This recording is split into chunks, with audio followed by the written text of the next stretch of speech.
Always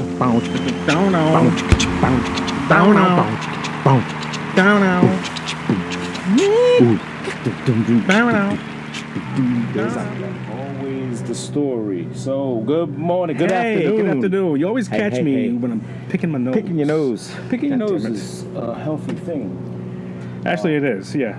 Yeah, It should be considered a healthy thing. Yeah. So, good afternoon. We're live, as we say. We're live. Episode 7. Oh, man. What, are you okay? No. I just thought I was sitting on something, but I think I'm good. Kind of tethered there. I'm good. So, as you can see, we're back at it. We got our fancy new ceiling mount that Amazon. I'm totally addicted to Amazon. I can't. Yeah. I think the fact that they make it so easy. Amazon's taking over the world. Yeah. So they are going to be the.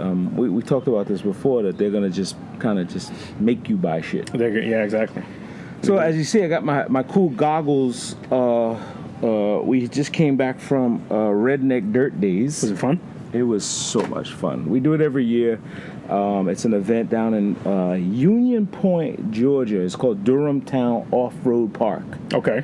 And this fucking place is, for even my friends that live in Georgia, they don't even know this place exists. I mean, It's a total off-road redneck kind of a ATV park where you just go fucking nuts and can kill yourself. Like, there's been several people, guy fucking ruptured his spleen. Didn't go home. Oh, shit. Yeah, broke his collarbone. Then he fucking came back the next year, broke the other collarbone.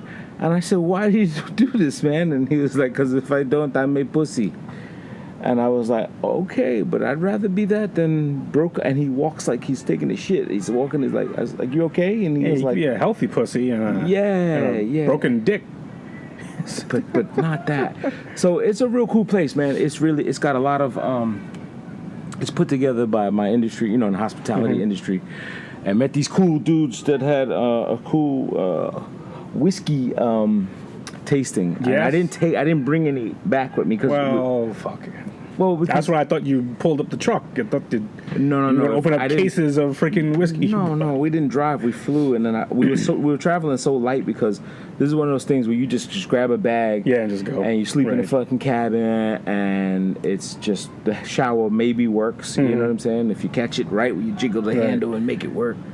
And it's just rip and roar, man. You get out there and drive some serious mechanical equipment, man. I mean, this stuff is serious. I drove a Razor, which is my favorite. It's a Polaris Razor. Okay. A 900. It's super fast, agile. I mean, it's all a rave. I'll post some pictures and show. It is just crazy. I mean, the amount of you push that pedal, it's going. I'm not good on dirt bikes and gear shifting. Right. I just can't. My hand-eye coordination just won't do it. I think too much about it, and I'm sure that's why I can't ride a motorcycle. Oh, okay. I can't ride a motorcycle. Yeah. I mean, I can't ride a motorcycle. I mean, I believe I can't, so I won't. You won't, right? And I got to get past it. So it's a fear. In fact, my partner Mario, he's always like, my business partner, not that kind of a partner. He fucked us. Nobody thought that. My wife calls us a bromance. So between me and you? No, me and you and Mario. Me a and bromance? Yeah, because but a bromance is different than a actual like.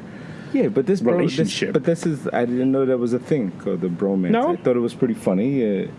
But then she kept saying, "Well, you guys spend more time with each other than." I said, "Yeah, but we're working. Like that's work." Yeah, you're kind of satisfying that need for male companion, like bonding to each other. It's different than the relationship with your wife. Yeah, absolutely. So hopefully it's different than the relationship with your wife. Yeah, pretty fucking real. If it's not, we'll turn these mics off. We'll talk. But No, we had an awesome time. It's a great event. They brought out the homie Tone Loke. I saw the thing you posted. I posted a little video. Tone Loke doing on there. Tone Loke getting low. Yo, he was hilarious. What made him so funny was he kind of looked up and was like, "Where the fuck am I at again? What? In the middle of what town? What's the name of this city? Where am I? This ain't the ATL." He said, "We done drove about 2-3 hours from the ATL. Where the hell are we?" And it's way out east. Atlanta. I mean, we drive about 2 hours east from the city when you go out of the airport, and it's up in the mountains. There's absolutely no signal, so I apologize for anybody that I didn't get back to. Me and my son, and he comes out there. Everybody's like, "That's your son?" I mean, like, what the hell happened to you? What are you doing? So it's a fun event. It's really fun, and we ride all these crazy bikes. Last year, he fucking flew into a tree. Ooh. I didn't know that. Yeah, last year he had a dirt bike, kick-ass dirt bike, and he just and he just went flying. And thank God I didn't see it because I would have to explain it, and I had no way to explain any of. So I don't know what happened. I don't know what happened. Dude just came with a big slash underneath his stomach and was like, "Oh." Battle tested. Do you choose the vehicle you want to ride? Yes. So the earlier you get there, the better pick you get. If you get there early, that's why I always go for the early flight. We left here about we got there about noon. Okay.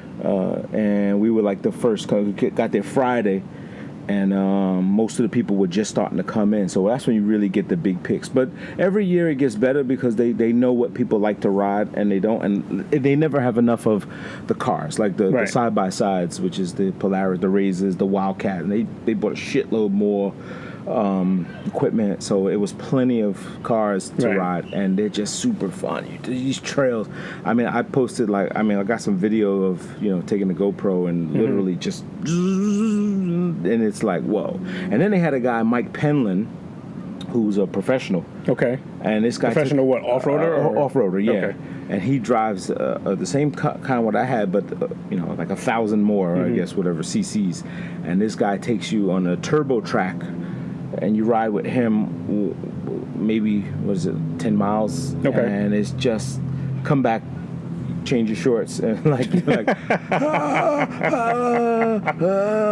and he's just like, whatever you do, hold on. So he was like, that's why I can't let you film this GoPro unless you had a harness or something. Right. And I only had the hand on. I didn't have the clip on, I usually have the chest strap and all that stuff, but you have 4 points of connection. It's super, man. And this guy was going like at least 85.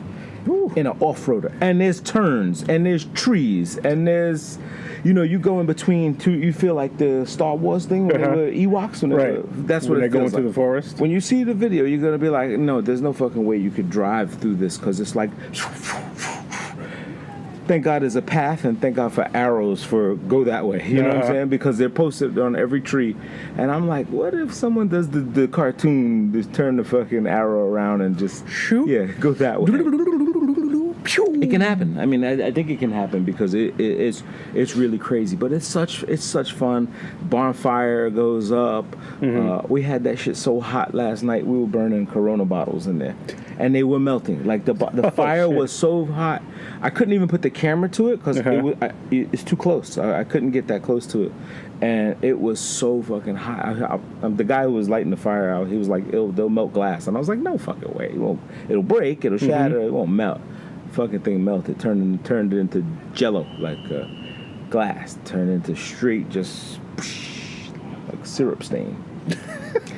Weird as shit, man. But yeah, how about you? What'd you do this weekend? Did not go to Atlanta. Okay. No. That I know. What was it? It was work. It was watching all the baseball playoff games. Yeah. And whatnot, as you see, you remember from last week. Yeah, we were worried about if the Yankees could pull it out. The Yankees pulled it out. You did. Your prediction, your faith in your team really helped, and now we need a little bit more of that. Need a little bit more faith. Yes, need a little bit more. So Yankees are down 2 games to nothing. 2 games to nothing. 2 games. When's the next one? Tomorrow night. They have a day off today. So travel day, coming back to the Bronx. And who's pitching? CC Sabathia. Oh, so we're home with CC. We'll get that man a beer. The Wally veteran. No, I don't get it. No, he just left rehab, bro. You just don't know. Is that serious? I mean, that seemed to have happened kind of at the end of last year. It seemed like it ended like 16, end of 16. Was it? End of 16. So a whole season he missed. No, he didn't miss the season. Oh, he didn't miss it. But he went into like they lose a playoff game or whatever, the chance of going to the playoffs, and then he says, "Aha, I'm drunk." From what I understand, he got involved in an altercation at a nightclub one night. And the next Happens a day, lot to athletes. that's not typical. But the next day, and this was like right before the Yankees were going to the playoffs in 2016, he basically walked into GM's office and said, "Hey, I got a problem, and I got to get it fixed." And the team supported him and said, "Okay, well, whatever what do you need?" And I don't, whether they arranged it or he arranged it himself or whatever, I don't know, but. He did a stint in rehab, came back, didn't really speak about it much. Yeah, that's what I mean. It seemed like it was flavor of the day, not flavor of the month, because the season had ended. Right. And it kind of like whittled itself into, okay, that's it, over with, and we'll deal with this internally. So I thought it was a class act by the organization to kind of just not make it a big deal, right? Yeah. Not talk about it too much. But because, people just have this love-hate, they love you until they hate you. And then, oh, yeah. So I was when I heard him even back in the lineup again, I was like, wait, wasn't he just like, Well, he didn't get carried away. I mean, unfortunately, some athletes get carried away and they find themselves like deep in trouble. Yeah. And they end up getting to a fight and getting sued and got this one pregnant and ruined his marriage and stuff like that. No, none of that. Apparently, none of that happened to him. Oh, Seems like he's still with his wife. That's still his family's still intact, and so it worked out that way. And I think I really think I got molested by my cat. I think my cat. Insert blank. This is okay. Here. So Thursday night, come home. Thursday, I'm flipping between some playoff baseball and some NFL football, and there's some college football on. Yeah. So I'm laying in bed, right? And as I'm laying in bed, the cat jumps on the bed towards where my foot is. Yeah. Okay. So he's walking down towards my foot, and I'm moving my foot to get out of the way, to make myself more comfortable or whatnot. And the way he's sitting so that his balls are on my toe. Okay? And so now there's this like 15-second period in which I'm trying to move my foot, and he's there, but you hear him making these noises like, and he's just, and then I finally move my foot, and he turns around and looks at me just like, why'd you stop? What? And I had this awkward look, and I just put my foot back down, slide my foot there, and he starts making those noises again. Oh my gosh! And I finally, man, Teresa's she's in the shower. Yeah. Okay. And so we comes out. So what happened? And I said, I think the cat just molested me. What's the cat's name? Theo. I think and he just like ran off. Then when I moved, he like jumped off and like ran, like he knew he was caught. Like and just took off. Like if the gig is up, man. The gig is up. I gotta get out of here. Wow, I think I got. That's terrible. That's terrible. I filed charges against my cat. My dog does. I mean, before we clipped him and snipped him, he was very. This guy would fuck. He humps stuffed animals, and he like screws the stuffing out of them. Like he just and all of a sudden you see feathers all over. You see cotton, and it's like, Casper, stop it. What are you doing? It's he's looking at you like, what the hell? Leave me alone. You know what I mean? And some of them would have like he would. The squeakies, and so he'd bite it until he gets the squeaky, obviously the source of the sound, and then he's walking around with the squeaky in his mouth, and one day we'll just know he's gonna swallow one, or we have to run him to the hospital or something crazy. Yeah, exactly. But fun stuff, But so that was cool. I mean, listen, a lot of sports.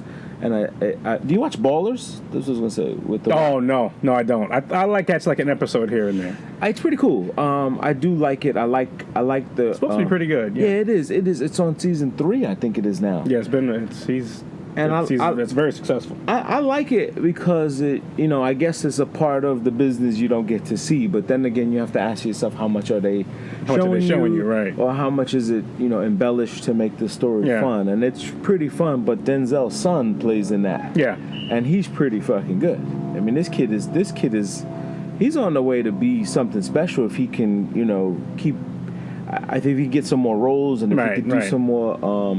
Challenging things, but he plays the heck out of this role, this Ricky guy or whatever. Right. A boisterous kind of player. He's, loud and proud, spends foolish money, but smart about it though. He's even though he's smart, he's still foolish sometimes. Okay. You know what I'm saying? Puts money in a shoebox and goes to the strip club and hey, walks in with you got the new sneakers? No, it's like $100. I'm gonna spend the shoebox. Yeah, I'm gonna spend a shoebox worth of money. And I really like him though. I really like how his acting style. I mean, he's got a vernacular to him. He's got like a little. He got drafted from the NFL. So was he really a player? He was. Yeah, he played. He is. If I have my info right, he is I think he's Morehouse College's all-time leading rusher. Really. And he got drafted. Well, I don't know if he got drafted or if he got signed as a free agent. I think by the Rams.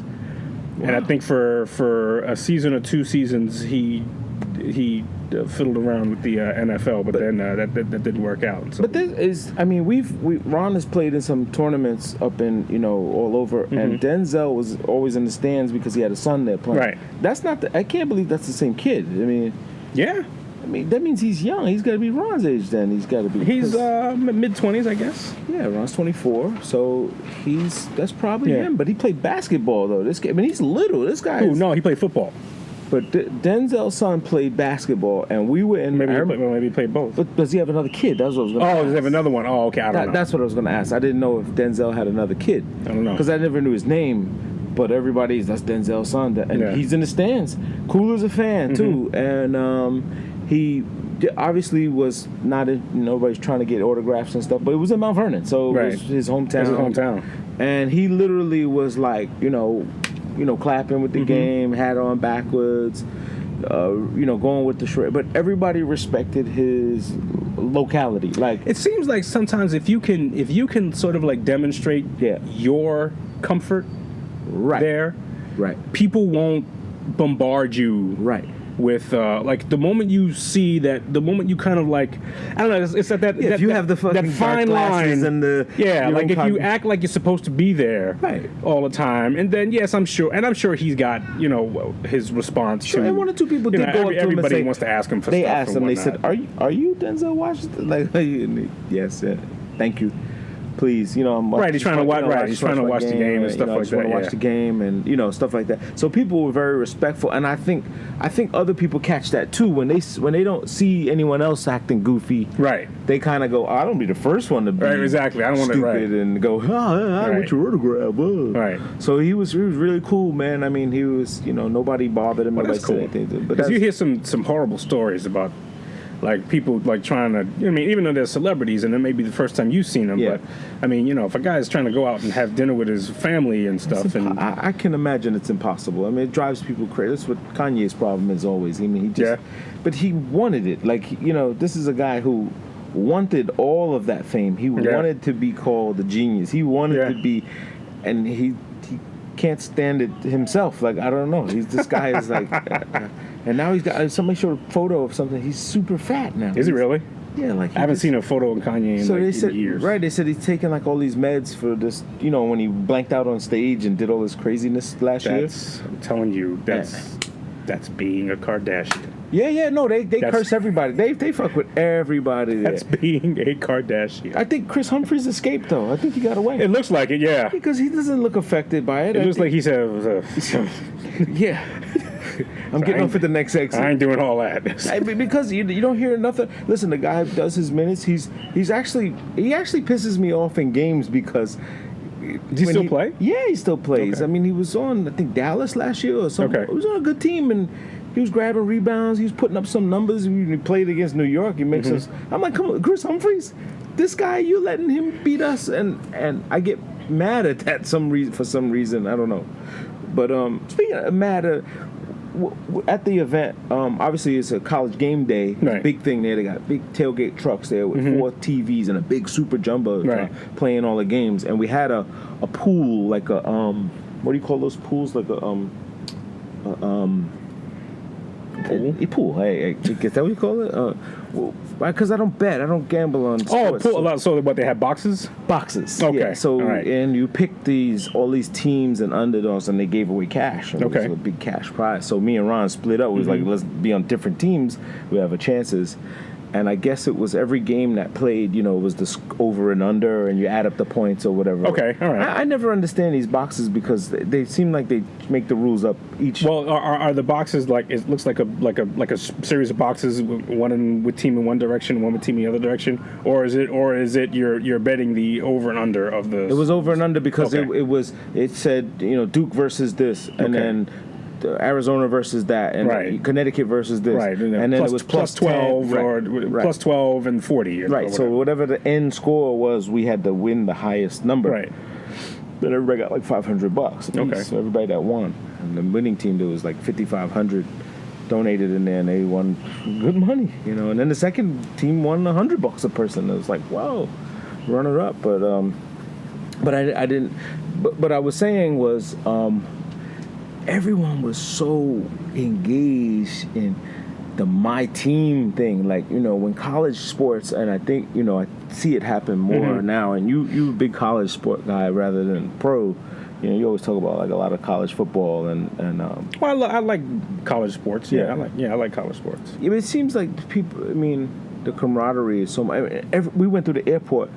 It was Roll Tide, Ole Miss. I'm watching everyone's hats. We also in the South too, so it's big in the South. Georgia game, and everybody's like jumping on, in the queue. You're going through the TSA or whatever else, and everybody's, everybody's got their logo on or their team shirt on, and obviously I make T-shirts, and I'm looking at everybody like, damn, that shirt costs this. I'm counting the money walking through. I'm like, shit, all this money here, but it's interesting how people can. I think this is kind of why politics has chosen to attack sports, because it has a big a big number of people that follow it. And if you know anything about our president's banter, it's all about following and if you're with him, you're on this Twitter thing, you're following him, you're with him or you're against him.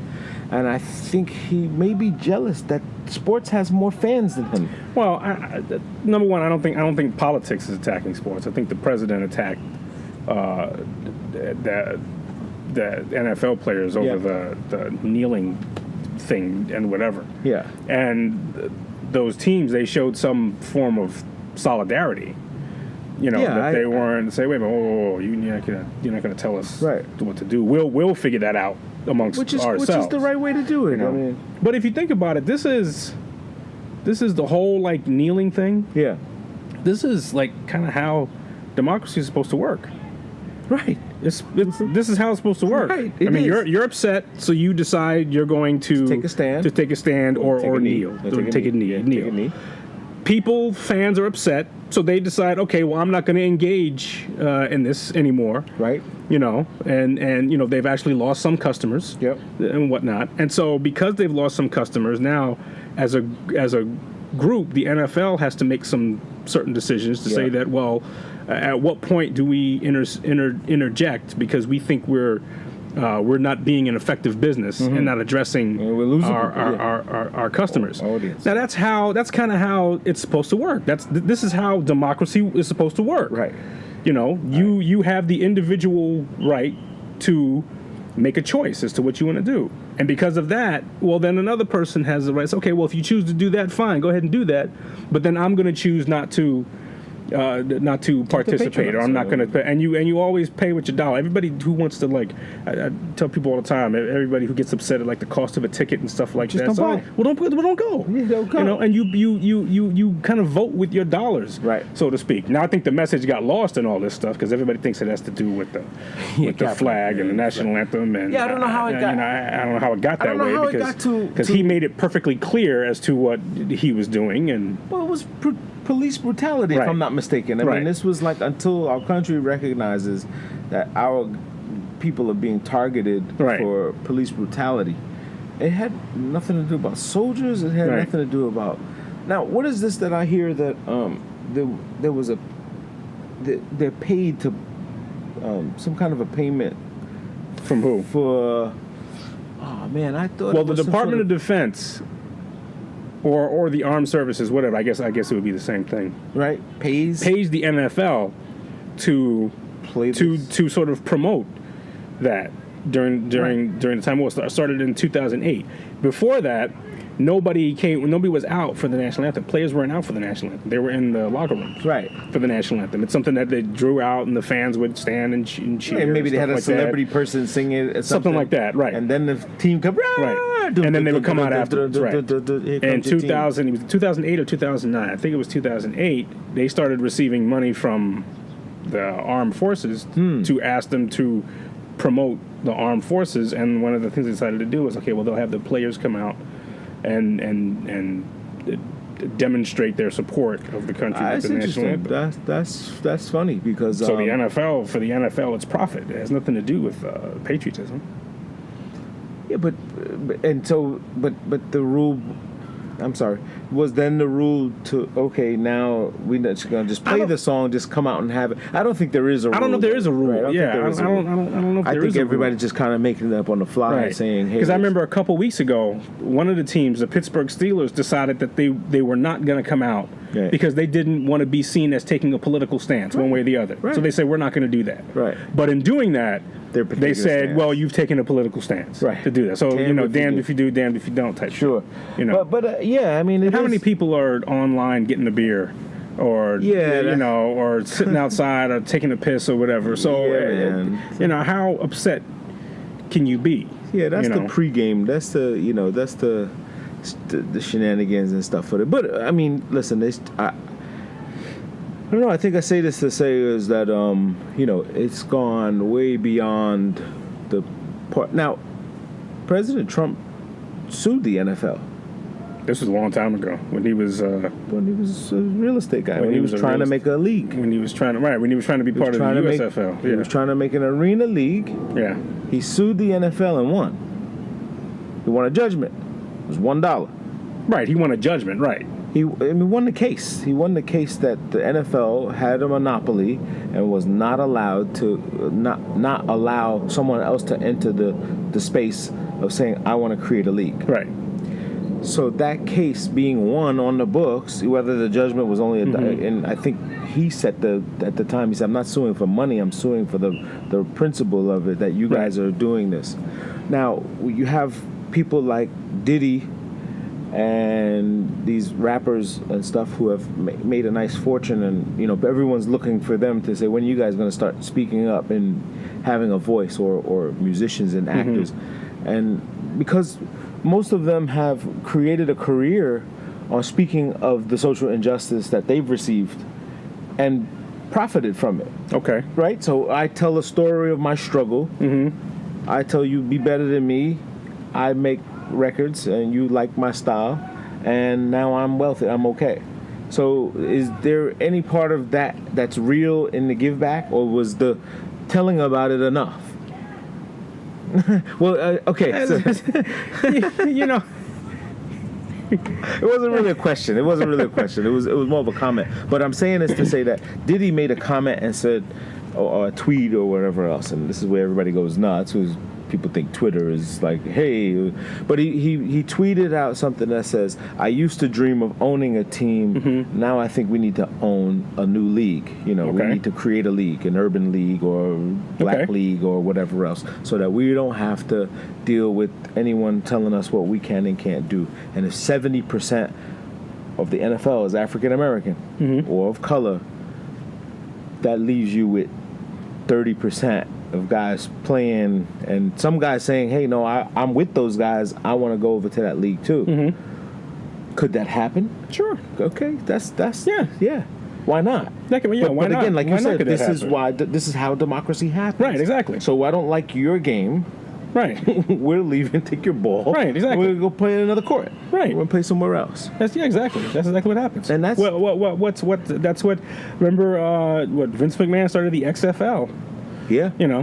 a few years ago, and it Yeah. lasted 4 or 5 years. And someone else had a Before it female folded? a female football. There's a female. Yeah, there's a female penny. football. That's kind of a. It was like an arena panties and bra thing. Yeah, a got lingerie women ball. in- just something like that. But that's got to be an asshole who does that. Like, you have to kind of be some sort of super perv to be like, yo, I want to have a bunch of girls running around in underwear Right, and play tag and football. right.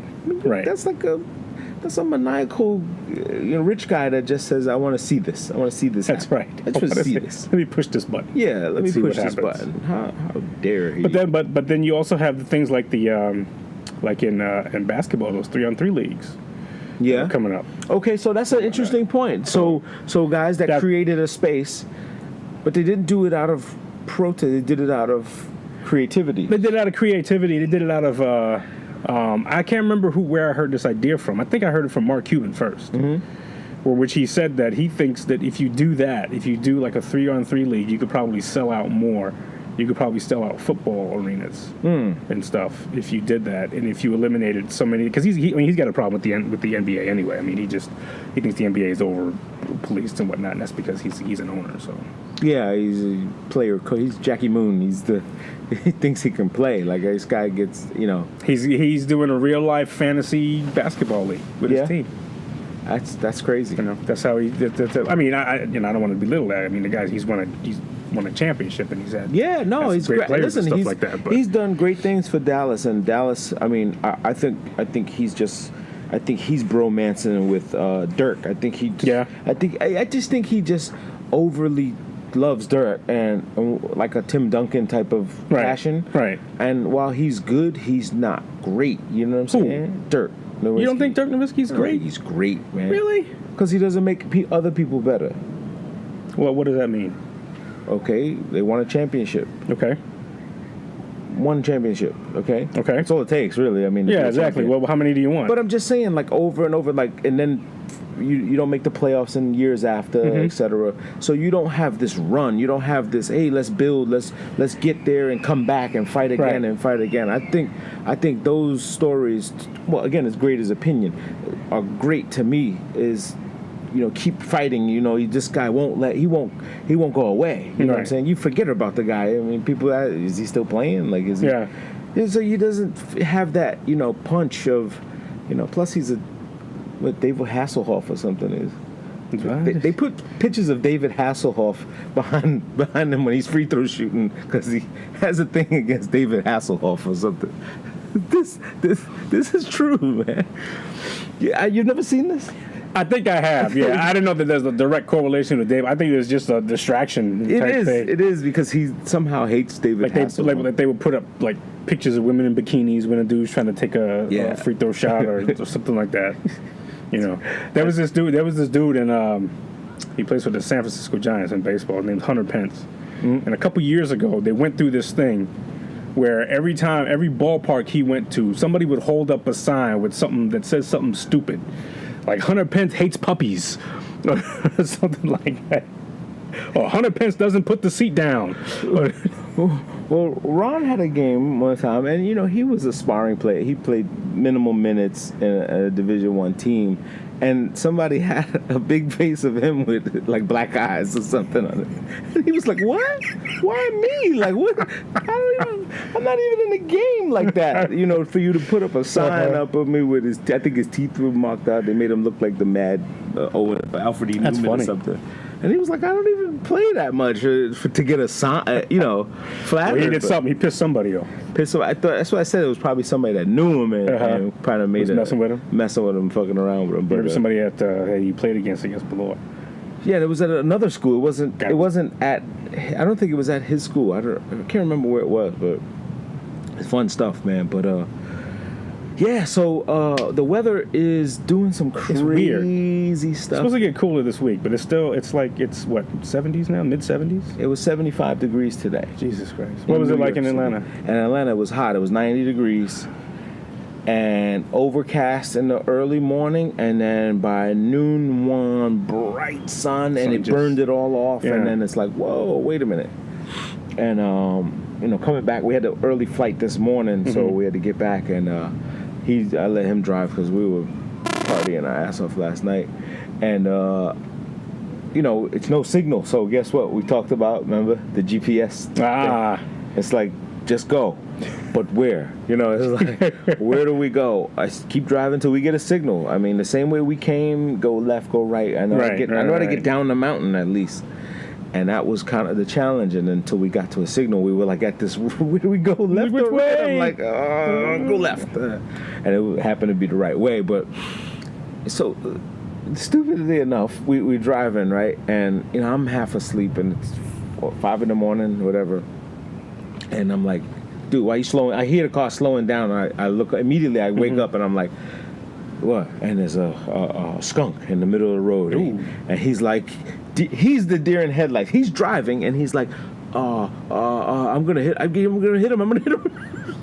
And the guy, the skunk, he like tried to time it to walk over this, so that the skunk would go under the middle. Under the carriage, okay. But instead, he slowed down too much, so all he heard was... ran over him slowly. Man, I was like, damn. He's like, I thought we would have cleared him over. Oh, my God. No, all we smelled was skunk. Oh! Into the bottom of the car. And you don't smell it until we stop at a red light or something. So I guess the downwind, I mean, when we're driving, it's like... It's going was behind it still smelling when you returned the car? Yeah. Oh, we pulled up at the rent-a-car place. It was like... The guy was like, same credit card. Yeah, all right, whatever. They don't care. Car full of clay and dirt. Could barely see out of it because we were in the mountains and stuff. But damn, it was so weird. But the last time we went to Miami, it was last year, not this year, not this trip we just took past, but last year we went to Miami. Yeah. When I'm putting gas in the car right before we returned, I noticed this huge scratch on the side of the door. I'm like, oh fuck! It is like it's like noticeable and stuff. Yeah. I'm like, shit, what am I gonna do? So we went and I said, look, when we stop, just get out the car, grab your stuff. Hello. I said, get out the car, grab your stuff, and just go. Yeah. That's what I was saying. Yeah. So I got in, and I closed the door, and I just stood by the door. And I said, hey, what's up, man? How you doing? What's up, Nish? Hey, lady. What's up? Hey, Miss Lady. I think you have to let his son go by. Why would we? That might happen next week. Who knows? Exactly. So I told my wife, I said, look, when you just get out the car. Just go. Just go. Just grab your stuff and go. When he grabbed the car, he checked the light. As soon as he closed the door, I stood right by the door. Oh. So yeah, man, how was that? Is the weather always like this down here? I said, yeah, man. He starts laughing. Okay, here you go. And I said, look, son, ready to go? And I got it there. I left. Hopefully they saw I don't really care now. I was checking my credit card statements the whole time. But apparently they don't care about little. They care about the big stuff. No, they don't care about little incidental stuff. Yeah, because they're covered under some. If it comes back with no tire.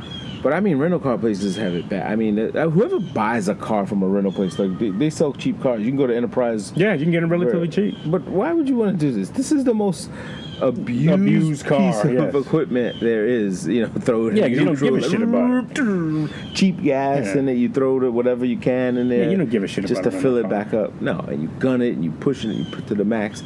I felt a little guilty because I was throwing my water bottles in the back. Somebody's gonna clean this thing up. Somebody. Not abusive, but just hey. Well, it's not yours, so you don't. It's a rental. It's a rental. That's right. And that's what when in hotels, that's the mentality of people in hotels. So I'm always constantly explaining to ownership groups that, dude, this is yours. You own this, but people won't treat it that way. Right. Just because it's nice, they'll abuse it more. They're gonna rub their on the curtains. They're gonna do whatever they want to do just to say they did it. So stop romanticizing about how nice it is, and people are gonna respect it because it's nice. And make it durable, make it look good, but make sure that it can stand. Durable, but make sure it can stand the test of. And understand that you have what are your disposable costs? Yeah, exactly. So if the shower curtain got fucked up, all right, skeevy, whatever, throw it out, right? Man. Heave that one out, which which goes into obviously the transition is they're talking now because of the mass shooting of this jackass out there that they want to obviously try to do more with security cameras and etc. And talking about even going into how far does security stop? Right.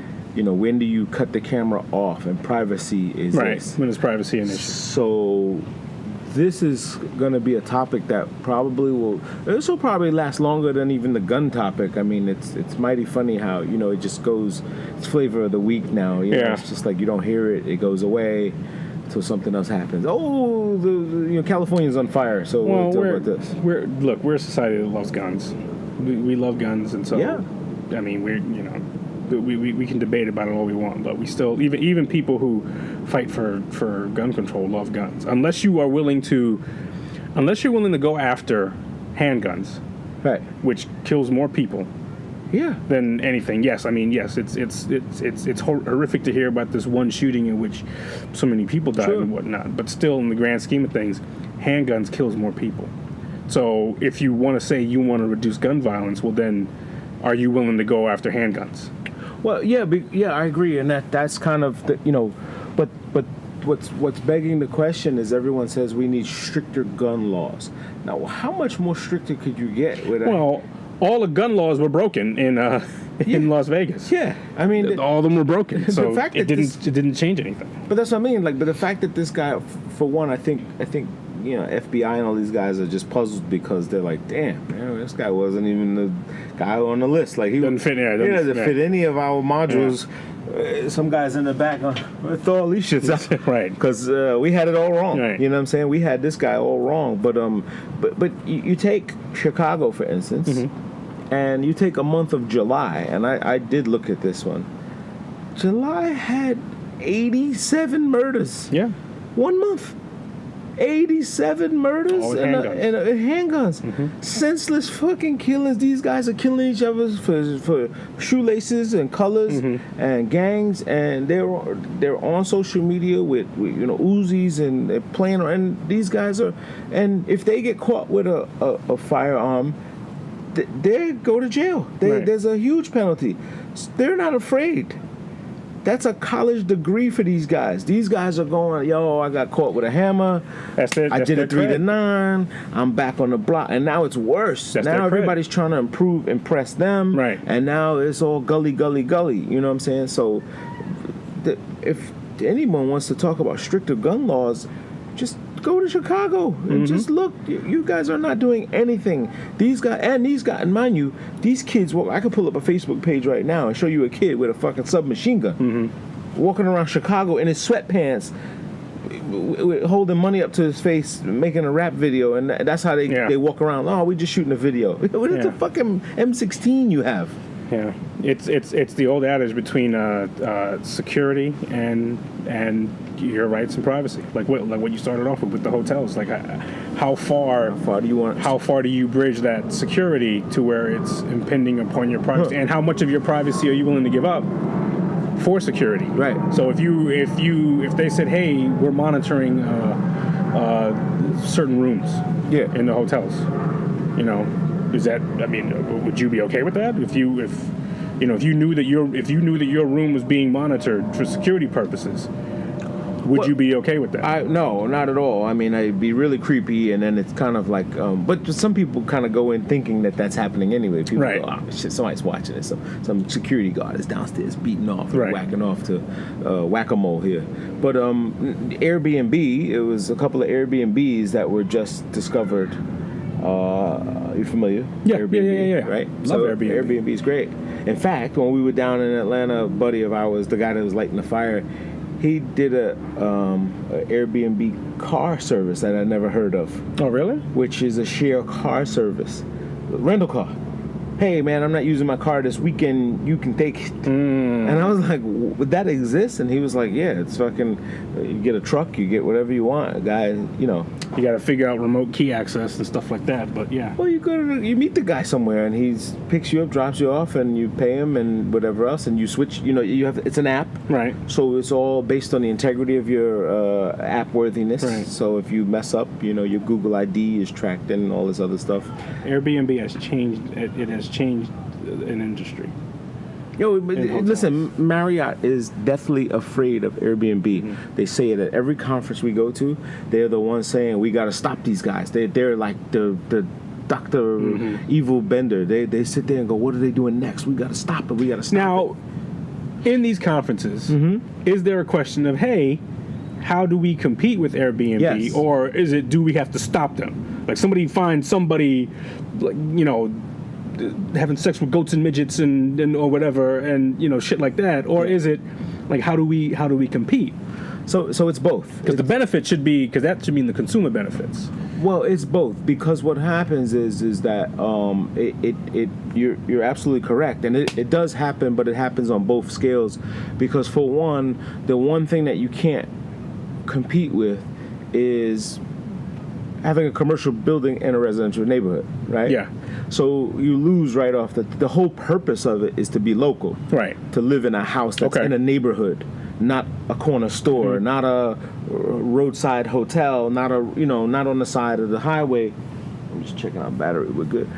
So that's the first thing you can't even compete with. You know, being on a commercial street, but having. So how do you make that experience? So most design teams have all tried to make them more homely, more, kind of kitschy, you know what I'm saying? Right. And so you get all these weird hotels that have bunk beds and all these crazy things to try to make them seem hip, You think hotels are going to start buying retail property in certain neighborhoods and run them Airbnb like? So Marriott Vacation Clubs does that. Ah, okay. Marriott Vacation Clubs has vacation homes.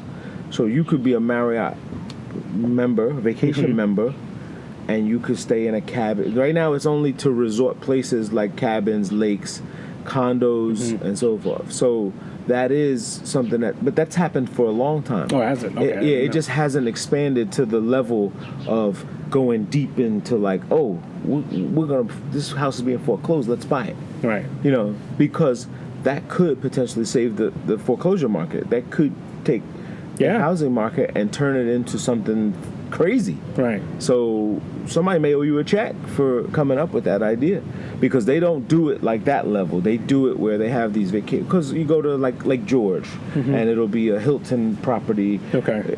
But it's mom's bed and breakfast. It's by Hilton. Right. And they use this. They come through and they make sure that the standards are this, and they're kind of managed somehow, but not to the level you just mentioned, which is local.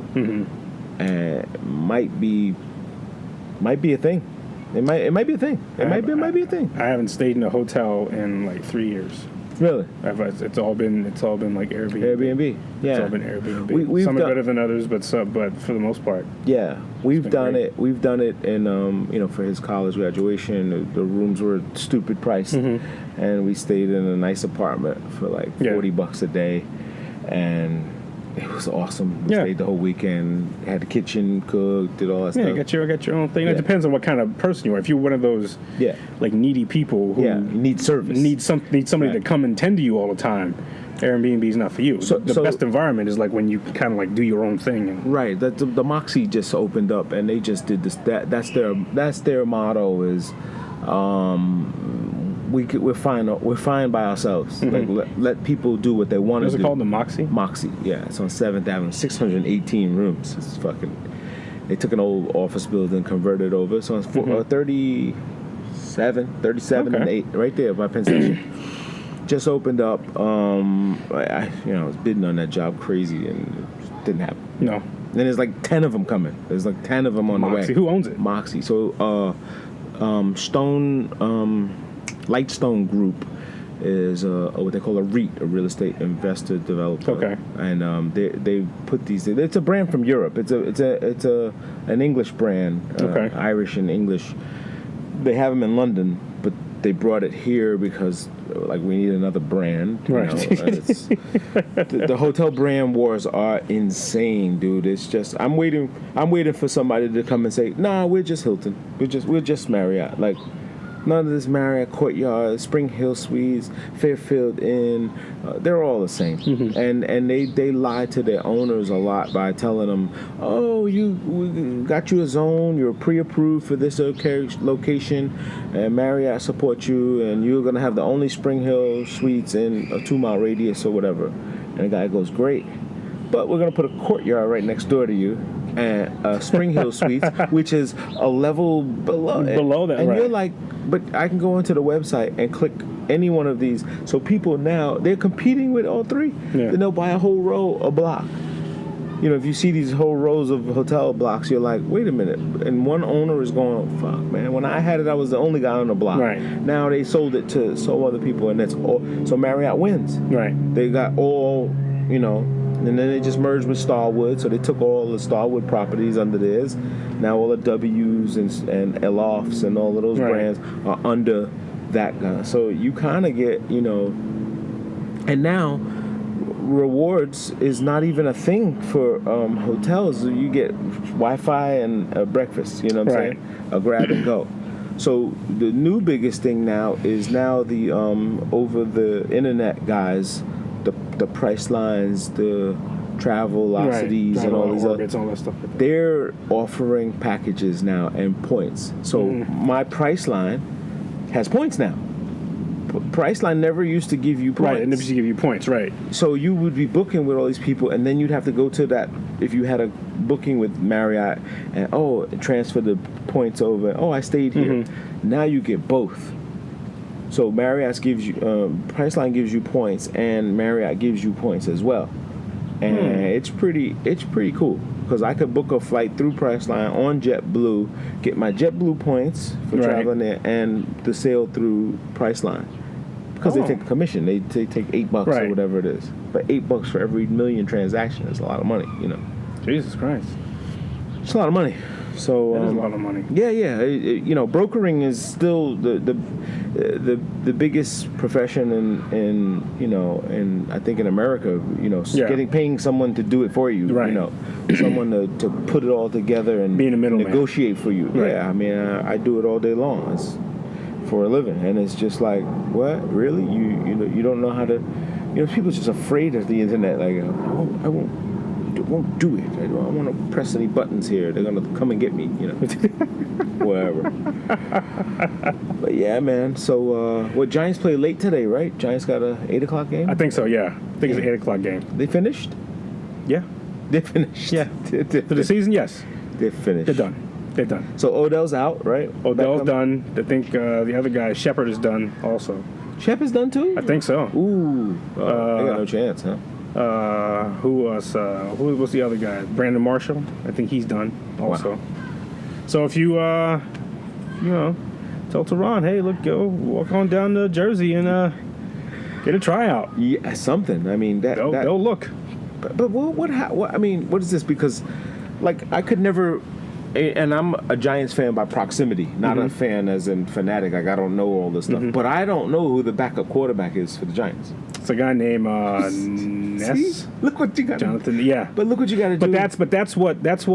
See, that's to me. That's how you know that you have a top quarterback. Okay. If you don't know who the backup quarterback is. This argument. Every time I ask somebody, okay, well, give me name 5 teams who you think are right now. You Super Bowl contenders. Just give me 5 teams, and then name the teams, and then I'll say, okay, fine. Name the backup quarterback of each team. Right. And most of the time they can't do it. Right. The reason why is because the man is the quarterback, and that's who your I guess so. Because I mean, I wouldn't know the backup quarterback for any team. I mean, I'm not that into it like some people say they are. Right. I have a problem when I ask a fan and they don't know, and they're supposedly a fan. So you bought a jersey, right? Yeah, Models, you know. No, I think it's some guy named Ness or Hess. I can't, but I don't know. Yeah, is he any good? I mean, can he? I have no idea. But so in this case, we're done. You finished. Would you not run this guy a little bit and That's play? a big question. See? That's a good question to ask. Right. Because if you, especially towards the end of the season, Yeah. when you have nothing to play have no- for, yeah. do you give this back up? Do you give him 3 games to see, okay, well, let's see Yeah. what you can do. Yeah. And see what we have. Do we have a serviceable backup quarterback? Do we have somebody who Right. might look good enough to trade? Or is Right. I this mean, somebody maybe- who maybe 2 years down the line can be our starting quarterback? Yeah, I think that's a smart thing to do. Yeah.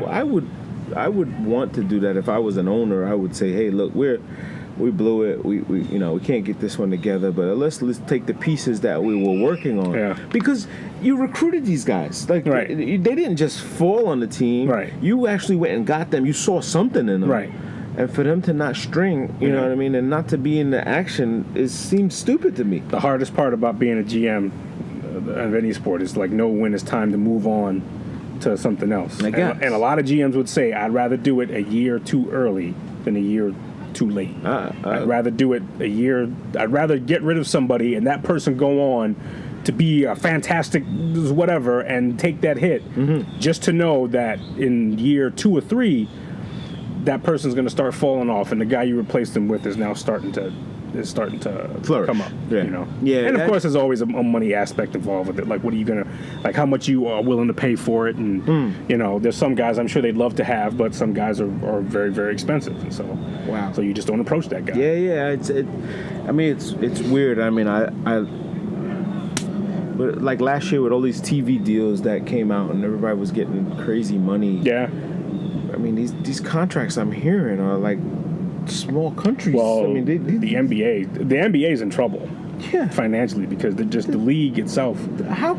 So many owners are not making money. Right. And that's, you know, I don't want to seem like I'm Right. sympathizing spoiling it. for Right, an owner, but right. at the same time, you know, if you own a business, you should be able to make a profit.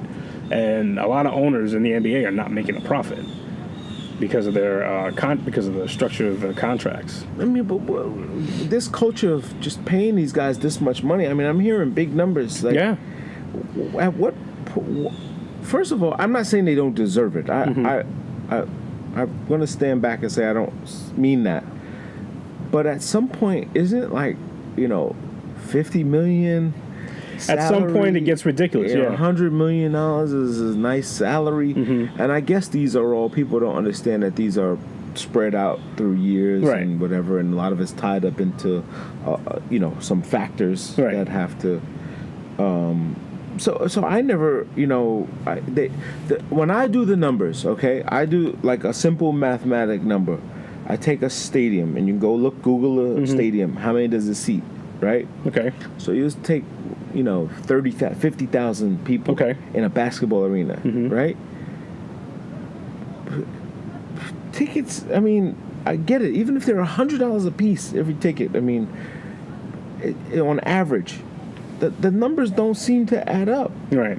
That everybody could get the same amount. Well, of you get revenue in other sources. You don't just get Well, revenue merch. from seats. You get merch. You merchandise. get TV, which TV. is You get TV money. so. That would probably explain it. Then Yeah. I mean that you know Budweiser and these guys are still Yeah. paying that much money. Yeah. Verizon to have a commercial during a sports game, Yep.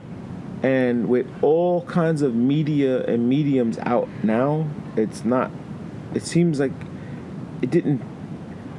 The fear in the '90s was that when internet ads became prevalent, Right. that it would take away from TV. Like people would say, "Oh man, Budweiser's pulling us because they're going on AOL." And Okay.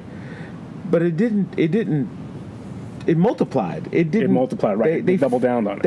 They found other ways to say, well, we spent $100 million with these guys on ABC. We're going to spend another $100 million on 50 different websites. Right. So it didn't. It just. I think it actually grew. Well, it grew because they also because you think also the cable revenue and the I mean you can double down on advertisers. So the advertisers have to pay the networks, and the advertisers I think have to pay the league too. Yeah, I'm sure the league gets a commission for saying, "Hey, we hosted this big party. Right. You guys are Right. just one of the guests. You know, you're one of the acts. We're the venue. You know, Right. we're the promoters Right. of this whole thing. You're an act, and you're a challenge. You know, like a boxing match. It's no different. It's the same thing. You know, Madison Square Garden, the house gets their check. Right. So, which I just watched on the plane, The House, with Will Ferrell and The House. they turned the house into a casino or something. Oh, okay. Dude, funny. Yeah. Funny. Well, he's funny. You know, we talked about physical Ferrell. comedians Yeah. and people being. This one is pretty. And what's his name is in there? The guy that played Green Arrow. What's his? Born Identity guy. I don't. I know you're talking about Jeremy Renner. Jeremy Renner. Yes. He's in it. Weird. It's weird. It's kind of a sadistic comedy. Like it's dark. As funny as it is, I've not seen this Will Ferrell go that dark. Okay. In a weird way, and it's like, wait a minute, is he joking or is they call me the butcher?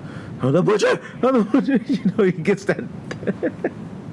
It's really weird, dude. I was like, hey, I was like, wait a minute, this ain't like what I'm normally used to seeing, the little slapstick stuff that he's done.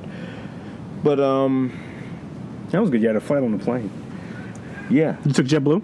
Nah, Delta. Delta, actually. I had the last flight I had on Delta. I didn't have a TV. A TV on it. Yeah. It was that's when I went to Miami. Yeah, when I went to Miami. Because it was a small. Probably. They're using up those. They have these older, smaller jets. WestJet. Yeah, I think it's WestJet or something else that they're using, but they're using those up until they get their. They got some other, like, big thing that they're getting ready to roll out. They have a bunch of.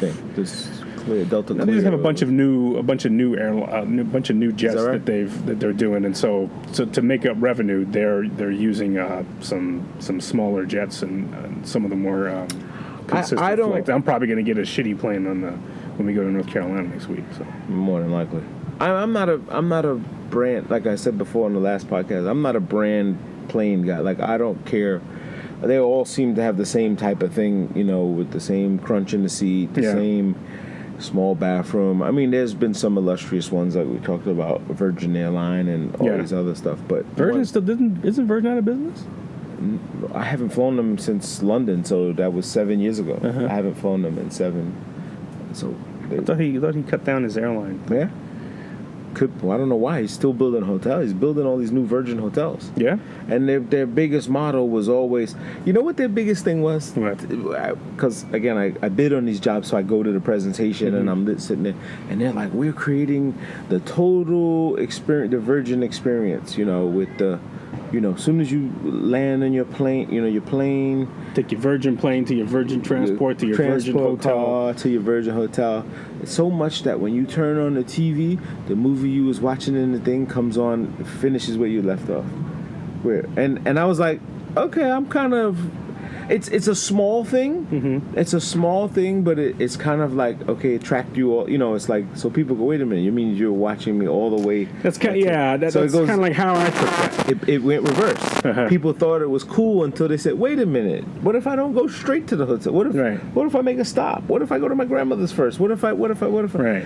You know, so how come I can't do what I want to do? Right. Why do you have to tell me? Why are you telling me that I got to do this and do this? How come I can't do what I want to do? So it's always weird because people just, while services, you want things to be intuitive. You know, you want to be thought of. You don't want to be thought of sometimes.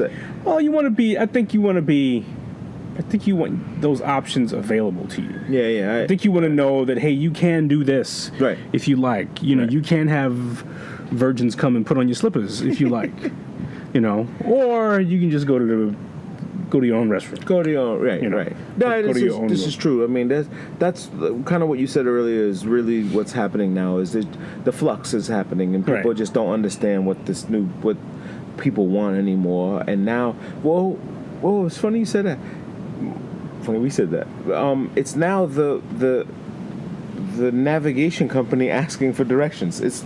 They're the ones saying, well, what do you want us to do? And so you get a company like Waze that comes out of nowhere and comes in and takes over the garment space or whatever and where people made jokes of it. And you said this before, that satire brings creativity. And so that used to be a joke. Like, why do I always have to have some white lady turn left, turn right? Mm-hmm. Now you got, Mr. T. You have Rufus. Turn left, sucker.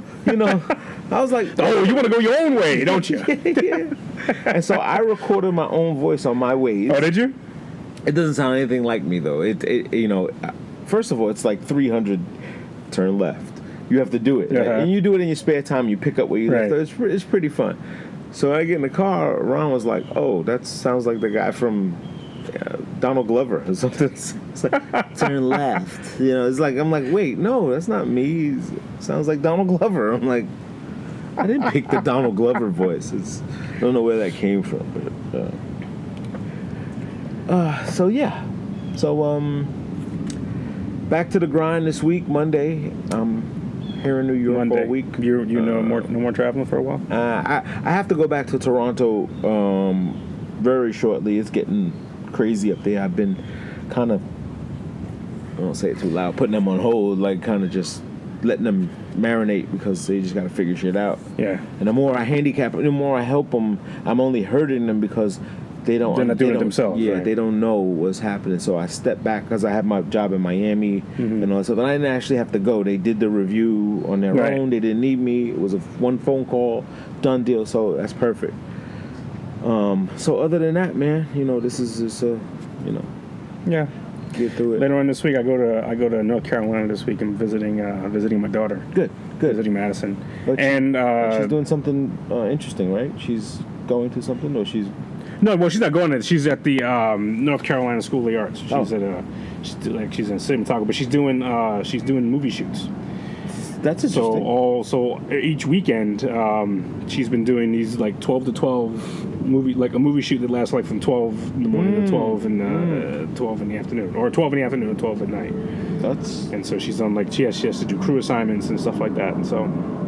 Yeah. Well, it's a good experience. It's like they treat it like a conservatory, so you have some classes, but for the most part, it's really like a hands-on thing and developing certain skills. Best. I mean, that's the best part of it. When you can touch stuff and figure things out is, watching the instructor do it all the time is like painstaking and stuff. Yeah. Because then when you ask him a question off the rhythm, he's like, no, 6-second abs. There's no 5-second abs. And I'm going to go, there's this place I went to when I was down there last time.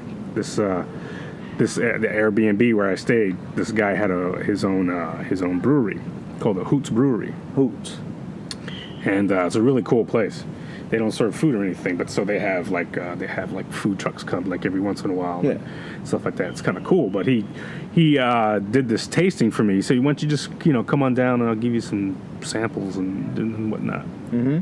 Got totally freaking trash. Gave me these 5 things, and I thought that was it.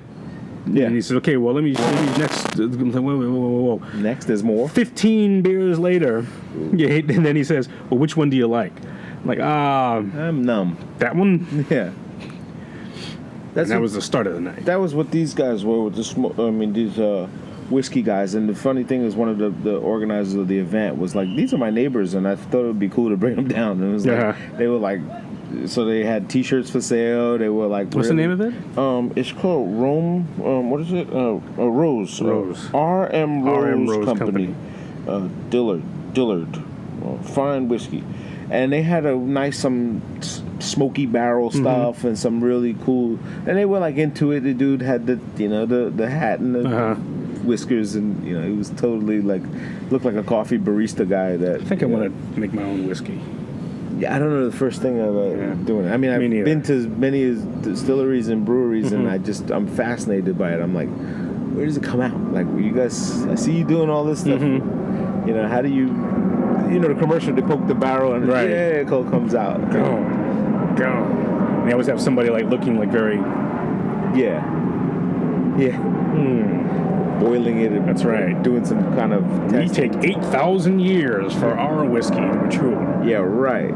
Yeah, I don't believe that one bit. But yeah, man. So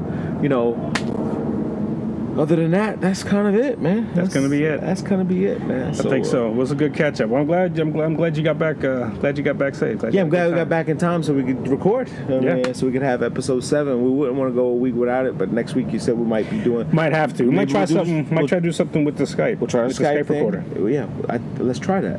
Let's try it before that so that we don't. So that we don't. Well, either way, we're just recording, right? And then we'll just edit it. You're just up. recording it and editing it and then posting it. California burning. We pray for these people. Oh yeah, man. Did you see the I saw the footage of these cops that were going door to door, getting people, and like the cars like filled with smoke. Yeah. Oh my goodness. One of the crazy things is it seems to be no matter where I go, I have a calamity because I'm building one right in Napa. Oh really? Yeah, and it's 18 minutes away from the flame, Wow. and it was 30 minutes away from the flame last week. Now the flame has moved up, and they're panicking because I think one of the warehouses where we were storing stuff is in line. Not Santa Monica, but what's that place called? Santa Monica, whatever the one that burnt first. Mm-hmm. Sonoma Valley, Valley, which is a little closer west to the water. And it's just bugging these people. These people are just like, the carnage that fire is ripping through is just, like we said in the last one, Mother Nature's kind of upset with us. Yeah. With the little band, too much hate and all this stuff. And we're burning it before we were rebuilding. Gotta burn it, though. It's gotta go. It's gotta go. Hopefully, out of chaos comes order. Yeah. So my dog is telling us we need to get going. The bees are coming out. Man, there was so many bees in Atlanta. I don't know what the hell. We're out here now. Oh, you got one humming right here. Look at this. Look. You pissed him off, man. No, he's leaving. Look at it. Oh, look He's at a that. punk. Yeah, he's gonna go call some friends. Probably. Maybe he'll share and like. Two Bros Podcast, episode 7. That's a wrap. We'll see you guys next week. Peace, love, and hair grease. All right. Peace. We're watching Two Bros Podcast on 13 Ghost TV.